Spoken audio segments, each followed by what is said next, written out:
उपाधियों अनुच्छेद 18 उपाधियों के उन्मूलन के संबंध में ऐतिहासिक संदर्भ, संवैधानिक संरचना और न्यायिक सीमाएं।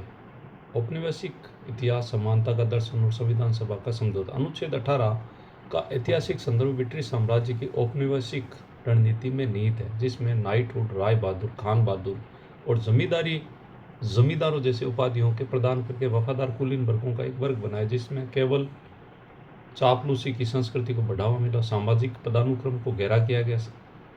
भारतीय संविधान के निर्माता स्वतंत्रता संग्राम के समानतापूर्ण नैतिकता और फ्रांसीसी क्रांति के सिद्धांतों से गहराई से प्रभावित होकर इन उपाधियों को नागरिक समता के सिद्धांत और एक लोकतांत्रिक गणराज्य की भ्रातृता के प्रतिकूल मानते थे। संविधान सभा की बहसों के दौरान केटी शाह और एच.वी. कामत जैसे सदस्यों ने जोरदार तर्क दिया कि एक लोकतांत्रिक राज्य को अपने नागरिकों के बीच कृत्रिम भेद नहीं करना चाहिए, क्योंकि उपाधियां स्वाभाविक रूप से विधि के समक्ष समता के सिद्धांत का उल्लंघन करती है। क्योंकि हालांकि सभा ने राष्ट्र के लिए अपवादी योग्यता और सेवा को सम्मानित करने की भी आवश्यकता को पहचाना, विशेष रूप से सैन्य और शैक्षणिक क्षेत्र में। परिणामस्वरूप एक सूक्ष्म समझौता किया गया। संविधान जमींदारी और वंशानुगत भेदों वाली उपाधियों को समाप्त कर देगा, जो सामाजिक विशेषाधिकार पैदा करती है, लेकिन यह सैन्य और शैक्षणिक भेदों को स्पष्ट रूप से छोड़ देगा, ताकि साहस और उत्कृष्टता को प्रोत्साहित किया जा सके। यह एक ऐतिहासिक संतुलन कार्य संविधान की दोहरी प्रतिबद्धता को दर्शाता है: सामंती पदानुक्रमों को खत्म करना, लेकिन साथ ही एक गुणवान संस्कृति को बढ़ावा देना, जहाँ राष्ट्रीय सेवा, बौद्धिक उपलब्धियों को राज्य द्वारा औपचारिक रूप से मान्यता दी जाती है, बिना नागरिकों के किसी विशेषाधिकार प्राप्त वर्ग को न बनाए। संवैधानिक संरचना 4 खंड और राष्ट्रीय पुरस्कारों में विभक्त। अनुच्छेद 18 का संवैधानिक प्रावधान 4 विशिष्ट खंडों में संरचित है, जो उपाधियों के प्रदान करने और स्वीकार करने को व्यापक रूप से नियंत्रित करते हैं। खंड 1 स्पष्ट रूप से बताता है कि राज्य कोई भी उपाधि सैन्य और शैक्षणिक भेद न होने पर प्रदान नहीं की जाएगी। यानी कि कोई भी उपाधि सैन्य हो, शैक्षणिक हो, दी जा सकती है, लेकिन ये नहीं और फिर भेद करे नहीं मिलेगी, जिससे कार्यपालिका और विधायिका को कोई नई सामंती और सामाजिक भेद को बनाने से रोकना था। खंड 2 भारत के किसी भी नागरिक को किसी विदेशी राज्य से कोई भी उपाधि स्वीकार करने से रोकता है, यह सुनिश्चित करते हुए कि नागरिक की प्राथमिक निष्ठा भारतीय गणराज्य के प्रति बनी रहे, विदेशी प्रभाव को रोका जाए। खंड 3 और 4 इस प्रतिबंध को विदेशियों तक बढ़ाते हुए कहते हैं, राज्य के अधीन किसी भी लाभ और विश्वास के पद पर आसीन कोई विदेशी राष्ट्रपति की सहमति के बिना किसी विदेशी राज्य से कोई उपाधि स्वीकार नहीं कर सकता। हालांकि अनुच्छेद 18 सबसे अधिक विवादित पहुंच राज्य द्वारा राष्ट्रीय पुरस्कारों, विशेष रूप से भारत रत्न, पद्म भूषण और पद्मश्री प्रदान करने की प्रथा रही है, जिन्हें 1954 में स्थापित किया गया था। इन पुरस्कारों की संवैधानिक वैधता को इस आधार पर चुनौती दी गई थी कि ये उपाधियों के रूप में कार्य करते हैं और अनुच्छेद 18 का उल्लंघन करते हैं, साथ ही अनुच्छेद 14 का भी, क्योंकि ये विशेषाधिकार प्राप्त व्यक्तियों का एक वर्ग बनाते हैं। प्रावधान स्वयं उपाधि शब्द को परिभाषित नहीं करता है, जिससे न्यायपालिका पर यह छोड़ दिया गया कि वे एक निषिद्ध सामंती उपाधि और अनुमेय राष्ट्रीय पुरस्कारों के बीच में सीमा को रेखांकित करे। इस प्रकार संवैधानिक योजना अर्जित सामाजिक विशेष अधिकारों को छीनने का प्रयास करती है, लेकिन राष्ट्र की प्रगति में असाधारण योगदान का जश्न मनाने वाले और प्रोत्साहित करने के लिए राज्य के विशेष अधिकारों को भी सुरक्षित रखती है। न्यायिक प्रतिबंध, बालाजी राघवन निर्णय और कार्यपालिका का दुरुपयोग। अनुच्छेद 18 की न्याय शास्त्रीय सीमाएं न्यायिक व्याख्या करने अपने चरम पर ऐतिहासिक बालाजी राघवन बनाम भारत सन 1996 के मामले में पहुंची, जहां उच्चतम न्यायालय की 5 न्यायाधीशों की पीठ ने राष्ट्रीय पुरस्कारों की संवैधानिक वैधता को बरकरार रखा। न्यायालय ने फैसला सुनाया कि ये पुरस्कार अनुच्छेद 18 के अर्थ के भीतर उपाधियां नहीं है, क्योंकि ये सामंती वसानुगत भेद की उपाधियां नहीं है, क्योंकि ये केवल योग्यता की राज्य मान्यताएं हैं, कोई कानूनी विशेषाधिकार या सामाजिक वर्ग पैदा नहीं करती। हालांकि न्यायालय ने इसके उपयोग पर एक सख्त सीमा लगाई। इन पुरस्कारों के प्राप्तकर्ता उन्हें अपने नाम के उपसर्ग या प्रत्यय के रूप में प्रयोग नहीं कर सकते। यदि कोई प्राप्तकर्ता इन शर्त का उल्लंघन करता है तो वह पुरस्कार जब्त हो जाता है। वह न्यायिक सीमा इन पुरस्कारों को सामाजिक प्रतिष्ठा बनाने और सार्वजनिक धारणा को प्रभावित करने से रोकने के लिए डिजाइन की गई थी। इस प्रकार के अनुच्छेद 18 की समानतापूर्ण भावना को बनाए रखना। इसके अतिरिक्त न्यायालय ने प्रधानमंत्री को इन पुरस्कारों के चयन के मानदंडों प्रक्रिया की समीक्षा के लिए उच्च स्तरीय समिति का गठन करने का निर्देश दिया, जो इस पुरस्कारों के राजनीतिकरण, व्यवसायीकरण और मनमाने ढंग से प्रदान करने को लेकर सार्वजनिक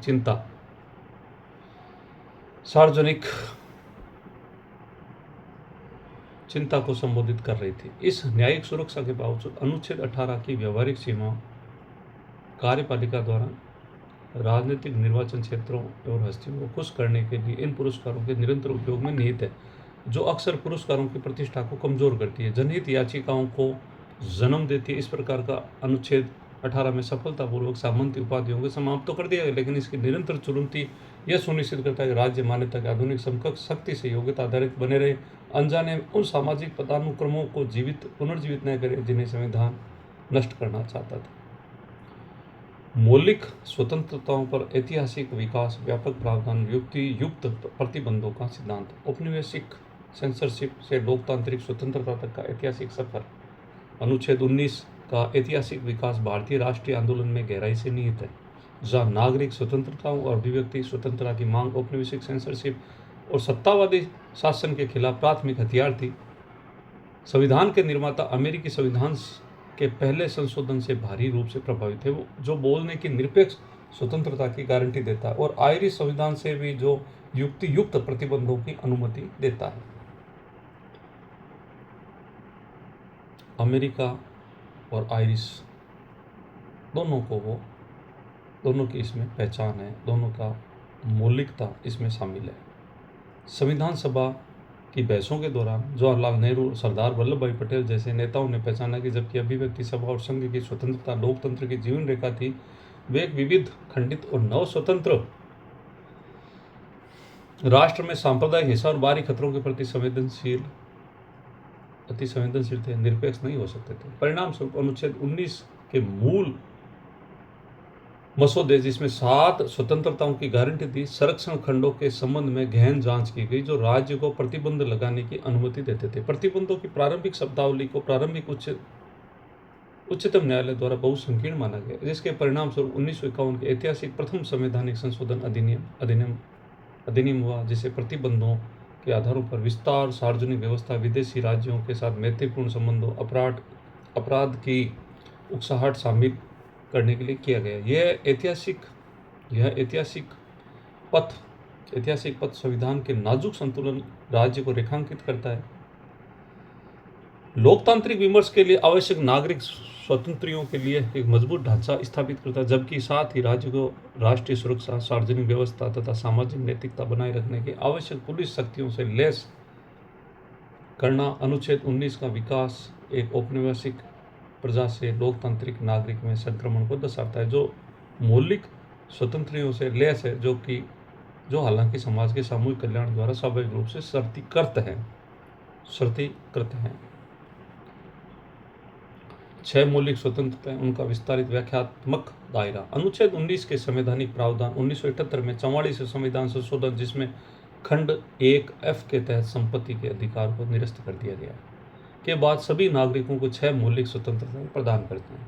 अनुच्छेद 19(1)A अभिव्यक्ति की स्वतंत्रता की गारंटी देता है, जिसे न्यायपालिका ने विस्तार से व्याख्यायित करके प्रेस की स्वतंत्रता, सूचना का अधिकार, मौन रहने का अधिकार, वाणिज्यिक भाषण, यहाँ तक कि राष्ट्रीय ध्वज फहराने का अधिकार शामिल किया गया है।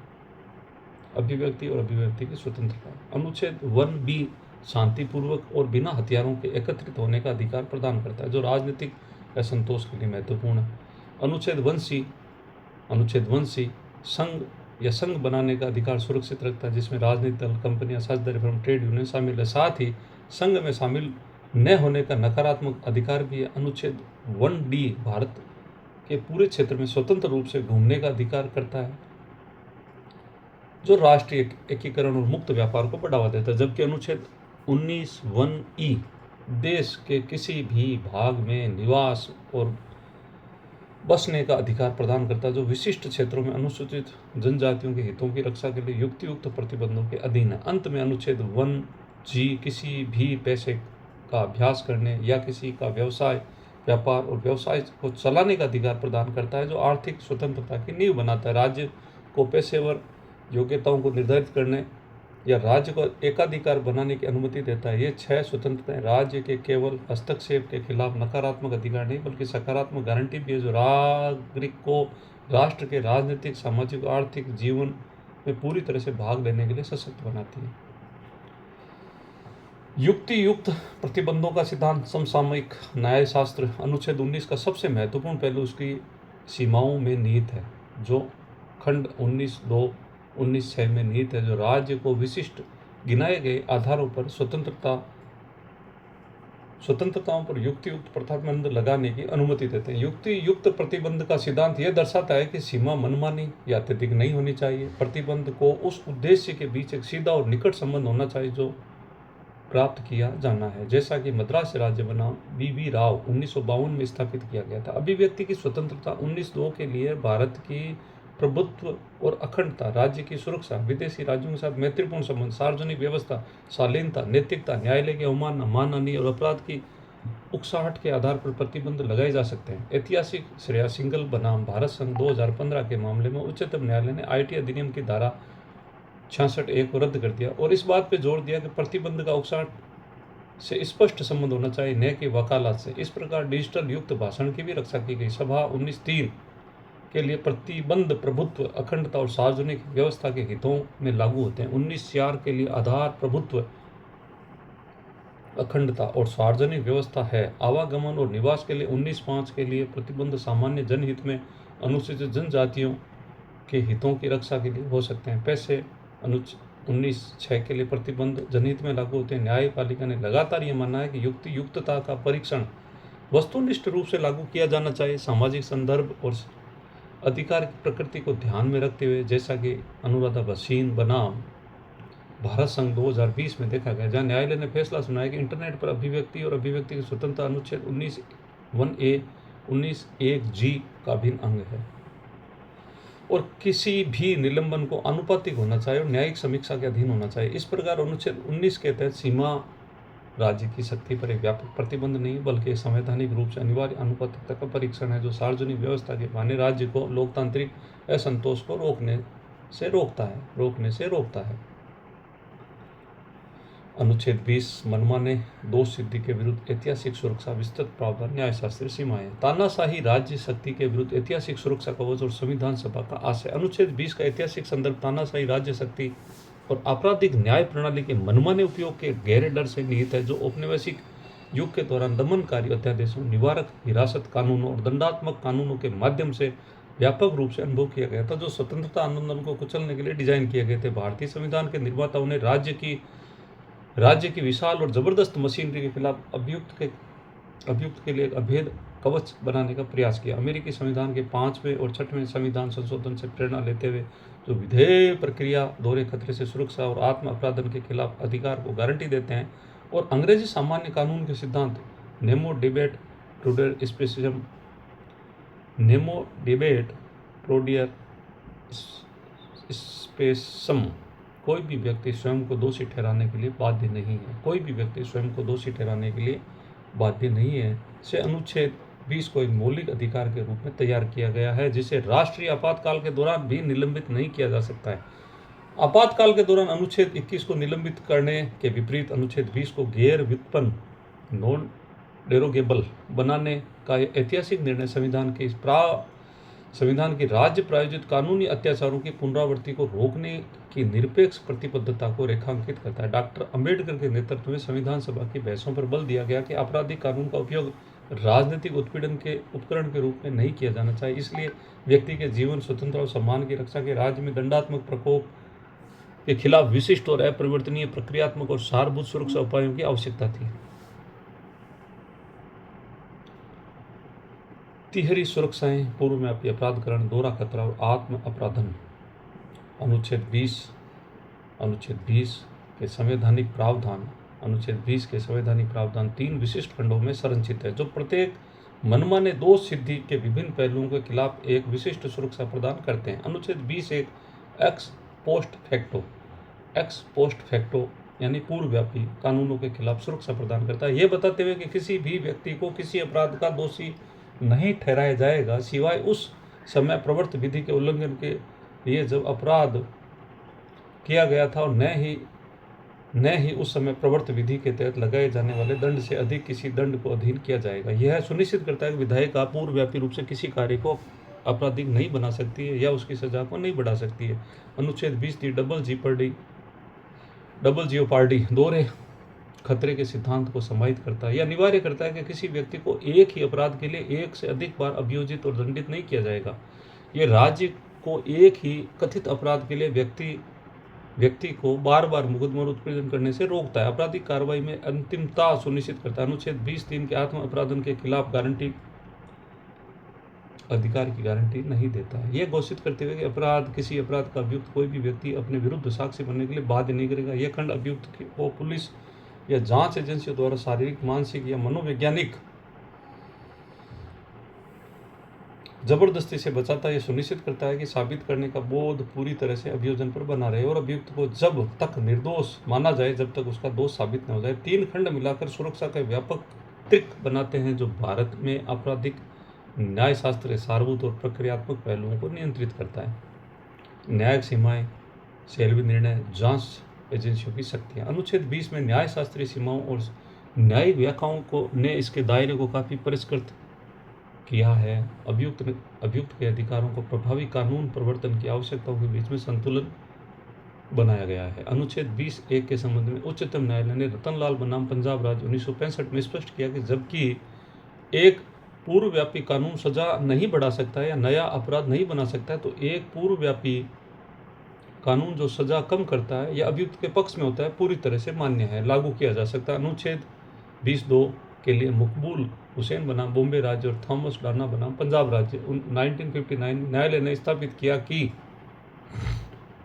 सुरक्षा केवल तभी लागू होती है जब पिछला अभियोजन इस सक्षम न्यायालय या न्यायिक अधिकरण के सामने हुआ और उसके परिणाम स्वरूप वास्तविक दंड हुआ हो। इस प्रकार विभागीय जांच, सीमा शुल्क कार्रवाई, सिविल मुकदमे दोहरे खतरे से प्रतिबंध को ट्रिगर नहीं करते। इसके अतिरिक्त एक दूसरे मुकदमे का अपराध पहले वाले के समान होना चाहिए। अनुच्छेद 20(3) के संबंध में ऐतिहासिक MP शर्मा बनाम सतीश चंद्र 1954 में स्थापित किया गया कि सुरक्षा केवल उस व्यक्ति को उपलब्ध हुआ है जिस पर औपचारिक रूप से अपराध का आरोप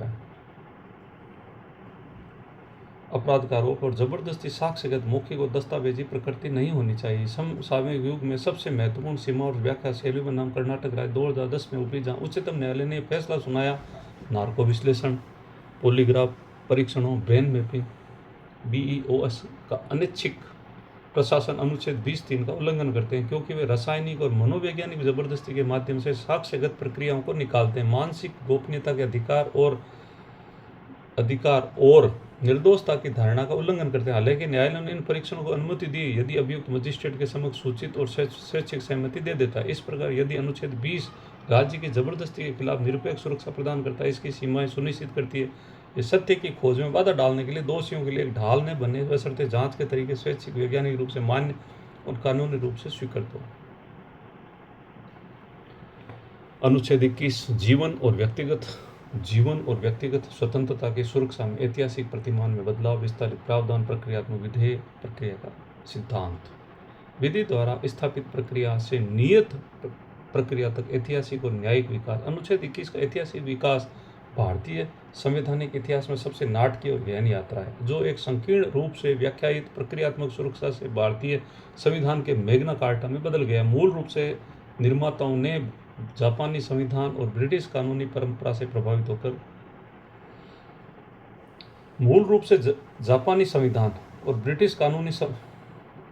प्रभावित होकर अमेरिकी नियत प्रक्रिया ड्यू प्रोसेस लॉ के बजाय विधि द्वारा स्थापित प्रक्रिया प्रोसीजर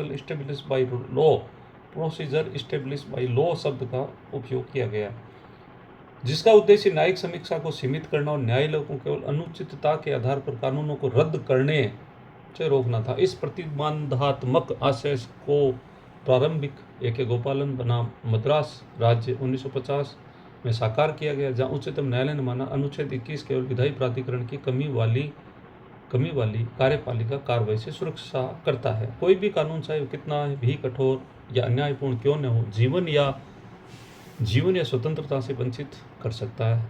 यदि सही प्रक्रिया का पालन किया गया। इस संकीर्ण व्याख्या के निवारक हिरासत कानूनों को दुरुपयोग को सुगम बनाया। इस इतिहास का सबसे काला अध्याय 1975-1977 के आपातकाल के दौरान आया, जिसका समापन कुख्यात एडीएम जबलपुर बनाम शिवकांत शुक्ला 1976 के मामलों में हुआ, जहां उच्चतम न्यायालय ने इसे त्रुटिपूर्ण फैसला सुनाया कि आपातकाल के दौरान जीवन और स्वतंत्रता के अधिकार को निलंबित किया जा सकता है। इस अवधि में राष्ट्रीय आघात ने एक विशाल